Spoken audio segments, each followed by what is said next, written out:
সূর্যের আলো vitamin D এর প্রধান উৎস। তবে গ্রীষ্মমণ্ডলীয় অঞ্চলের দেশ হওয়া সত্ত্বেও বাংলাদেশে ভিটামিন ডি ঘাটতির প্রবণতা ব্যাপক। মানবদেহের জন্য অত্যন্ত গুরুত্বপূর্ণ এই অনুপুষ্টির ঘাটতি মোকাবেলায় সম্প্রতি আলোচনা শুরু হয়েছে এবং ভোজ্য তেলে ভিটামিন ডি সমৃদ্ধকরণকে একটি সম্ভাব্য উপায় হিসেবে ভাবা হচ্ছে। ভিটামিন ডি এর অভাবে শিশুরা রিকেটস রোগের শিকার হতে পারে এবং প্রাপ্তবয়স্করা অস্টিওপোরোসিস নামক দুর্বল হাড়ের রোগে ভুগতে পারেন।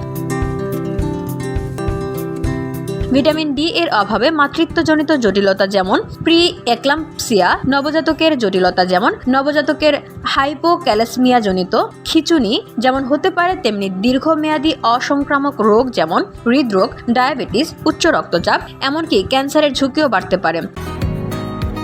বসুন্ধরা, উত্তরা, বনশ্রী, কুড়িল ও বাড্ডা সহ রাজধানীর বিভিন্ন স্থানে অভিজাত ও অত্যাধুনিক মানের ফ্ল্যাট কেনার এক নির্ভরযোগ্য প্রতিষ্ঠান প্লেজেন্ট প্রপার্টিজ লিমিটেড। তাই আপনার স্বপ্নের আবাসনের জন্য আজই যোগাযোগ করুন।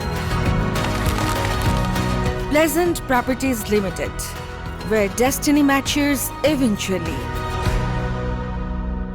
বিশ্ব স্বাস্থ্য সংস্থার তথ্যানুযায়ী বাংলাদেশে বছরে যত মানুষ মারা যায় তার 70% জন্য দায়ী অসংক্রামক রোগ। ভিটামিন ডি অভাবজনিত সমস্যা এই পরিস্থিতিকে আরও ঝুঁকিপূর্ণ করে তুলেছে।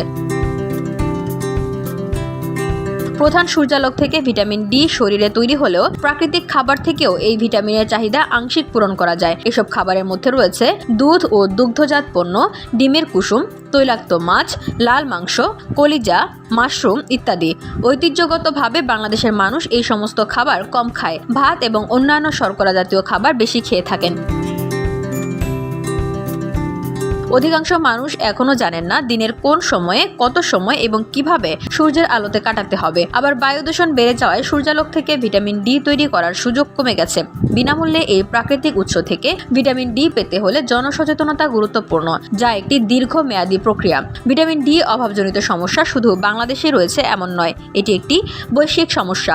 ভারত, পাকিস্তানের মতো দক্ষিণ এশিয়ার দেশগুলোতে যেমন ভিটামিন ডি ঘাটতি প্রকট, তেমনি ইউরোপের উন্নত দেশগুলোতেও এই সমস্যা থেকে মুক্ত নয়।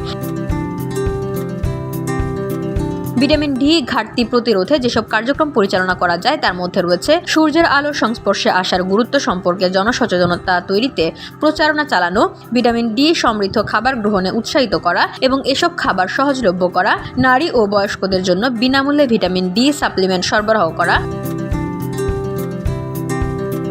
ভিটামিন ডি ঘাটতির উচ্চ প্রকোপকে গুরুত্ব দেওয়া এবং এর প্রতিরোধক জনস্বাস্থ্যের জন্য অগ্রাধিকার হিসেবে গ্রহণ করা এখন সময়ের দাবি। ভিটামিন ডি ঘাটতির উচ্চ প্রকোপ সার্বিকভাবে রোগের বোঝা বাড়াবে, তাই সরকার, নীতি নির্ধারক, স্বাস্থ্য বিশেষজ্ঞ এবং ব্যক্তি পর্যায়ে সবাইকে এই বিষয়ে কাজ করতে হবে। ভোজ্য তেল ভিটামিন ডি সমৃদ্ধকরণের উদ্যোগ নেওয়া হলে তা সরকার এবং জনগণ উভয়ের জন্যই লাভজনক হবে। VOD Bangla news desk.